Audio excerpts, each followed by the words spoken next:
આ લડત છે એ લડત કોઈ વ્યક્તિ માટે નથી, કોઈ વ્યક્તિની સામે પણ નથી. આ લડાઈ કોઈ સમાજ માટે પણ નથી, કોઈ સમાજની સામે પણ નથી. આ લડાઈ એ કોઈ ગોંડલ માટે પણ નથી અને ગોંડલની સામે પણ નથી. આ માત્ર એટલા માટે છે કે છેલ્લા 6 મહિનામાં 5 એવી ઘટના ઘટી. પાટીદાર સમાજના યુવાનને માર માર્યો, કોળી સમાજના સરપંચને માર મારવામાં આવ્યો, જાટ સમાજના યુવાનનું મૃત્યુ થયું.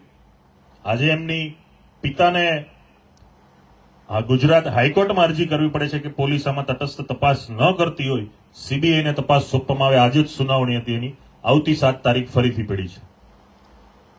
ચોથી જે ઘટના કે આખા ગોંડલ પંથકની અંદર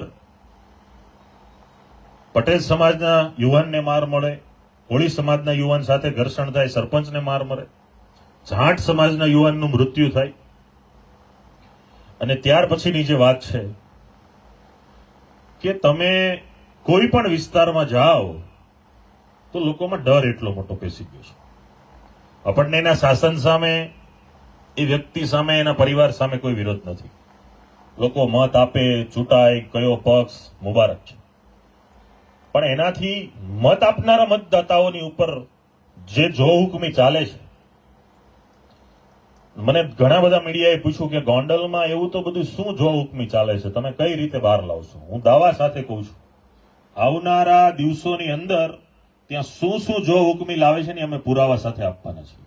પુરાવા સાથે કે આ વિસ્તારમાં શું ચાલે છે, ક્યાં 2 નંબરના ધંધા ચાલે છે, ક્યાં આઈડીના કનેક્શન ચાલે છે, ક્યાં ગેમ્બલિંગ ચાલે છે, કોના ફાર્મમાં બાયોડીઝલનો ધંધો થાય છે, કોને ત્યાં જીએસટીના 2 નંબરના ટેક્સના ઇન્વોઇસ બને છે.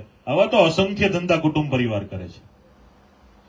અને એમાં કોઈને આમ તેમ કંઈ પણ થાય તો સીધું જ એમની સાથે માર, ઘર્ષણ. તો આ બધી પ્રવૃત્તિ ન ચાલે. મિત્રો, આવા જ વિડીયો અને શોર્ટ્સ જોવા માટે આજે જ અમારી ન્યૂઝ રૂમ યુટ્યુબ ચેનલને સબસ્ક્રાઇબ કરો.